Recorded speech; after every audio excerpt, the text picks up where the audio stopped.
So that is all the plays of the sword in one hand. Let's have a quick look at what you would do if your opponent was left-handed. So the blows are coming from the other side. First play, so you just come and strike. You'd parry, and you'd control the weapon, and you'd strike, one way or the other. Now, if the parry is not completely successful, but you're here, you'll probably end up here, and that's fine.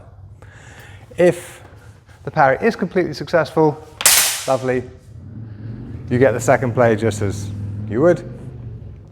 You're not going to go for an inside wrap because you can't get to the inside with the correct arm. So if I wanted to do an inside wrap, I would need to be using my right arm. That isn't going to happen. So if you're on the inside, you're going to be just controlling with the extended arm. And if you're on the outside, however you get there, you'll be pushing the elbow. Let's have a look at those from the other side. Yeah. So as Jess comes to strike, I beat it out the way, but don't quite get it all the way out the way. So I end up on the outside here. That's fine. If I do get the shot I want,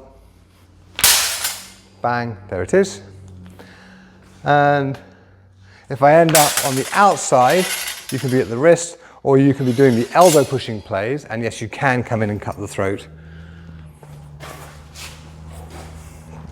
But if you end up on the inside, then you're not going to get the wrap. You will, though, get the disarm. It's actually quite easy on that side. Let's just have a look at that one again. Yeah, it's way better. It's actually easier.